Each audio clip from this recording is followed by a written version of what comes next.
get up, time is barely on our side. I don't wanna waste what's left. The storms we chase are leading us, and love is all we'll ever trust.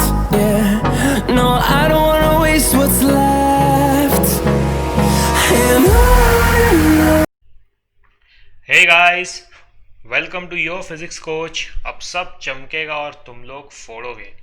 चलो, तो आज का हमारा topic है gas laws. So gas laws को देखते हैं। Gas laws में चार्ल्स लॉ होती है, बॉयल्स लॉ होती है, गेल-ल्यूसिक्स लॉ होती है, एवोगैड्रो लॉ होती है और उसको कंबाइंड लॉ भी बोलते हैं, और आइडियल गैस लॉ होती है। सो आइडियल गैस लॉ तो PV is equal to NRT होती है, हमको पता ही है। एवोगैड्रो लॉ और कंबाइंड लॉ जिसे हम कहते हैं वो above three laws, Charles, Boyle's और गेल-ल्यूसिक्स लॉ को कंबाइन करके बनती है। That is PV divided by T is K, that is constant. Okay, अब हमको पढ़ना क्या है मेनली डिटेल में, ये तीन लॉज। ठीक, सो चार्ल्स लॉ को देखते हैं और फिर इसका एनिमेशन के थ्रू भी समझेंगे कि इसमें क्या क्या होता है और क्यों होता है। सो ये हमारी चार्ल्स लॉ होती है। चार्ल्स लॉ कहती है कि जब किसी भी आइडियल गैस का प्रेशर कांस्टेंट होगा तो वॉल्यूम और टेम्परेचर डायरेक्टली प्रोपोर्शनल होंगे। That means V1 upon T1 is equal to V2 upon T2। अगर मेरे पास कोई एक स्टेट है जहाँ पे वॉल्यूम और टेम्परेचर है और अगली स्टेट में मैंने कुछ टेम्परेचर इंक्रीज कर दिया, तो मैं V2 की वॉल्यूम वहाँ पे निकाल सकता हूँ कि कितना वॉल्यूम होगा, या वॉल्यूम अगर मैंने बढ़ा दिया तो मैं टेम्परेचर निकाल सकता हूँ। सो इस एक्सप्रेशन का यूज़ लैब्स में किया जाता है। ओके, चलिए आइए इसका सिमुलेशन देखते हैं गाइस। ओके गाइस, तो चार्ल्स लॉ को समझते हैं यहाँ पे। सो चार्ल्स लॉ को समझने से पहले आइडियल गैस की इक्वेशन लिखते हैं, that is PV is equal to NRT. Charles law के अकॉर्डिंग यहाँ हमारा प्रेशर कांस्टेंट रहता है।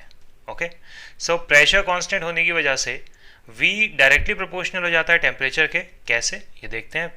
V is equal to NR divided by P times temperature. अब एनआर अपॉन पी तो एक कांस्टेंट है, so V is directly proportional to T।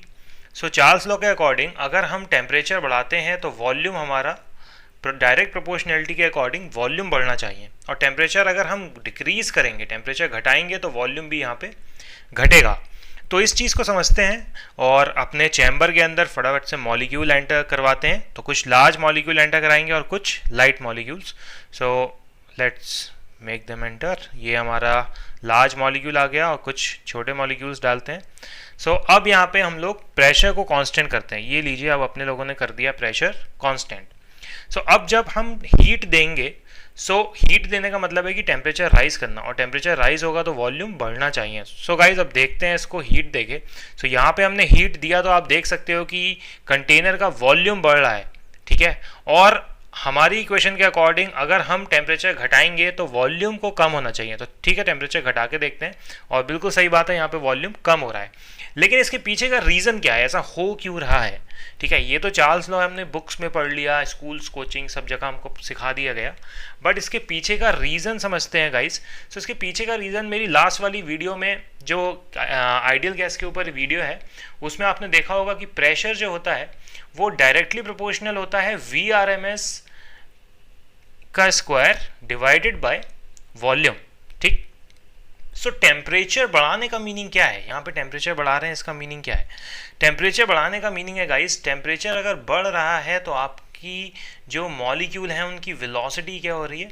बढ़ रही है। ठीक है, सो अगर वेलोसिटी बढ़ेगी तो ये मॉलिक्यूल्स जो हैं वो टकराएंगे दीवारों पे, और उन वेलोसिटी बढ़ेगी तो ज़्यादा तेज इम्पैक्ट होगा दीवारों पे। ठीक है, अब इम्पैक्ट इंक्रीज हुआ, दैट मीन्स कि फोर्स इंक्रीज हुआ, मतलब प्रेशर बढ़ना चाहिए, लेकिन वॉल्यूम हमारा क्या होगा यहाँ पे? इंक्रीज हो जाएगा। क्यों?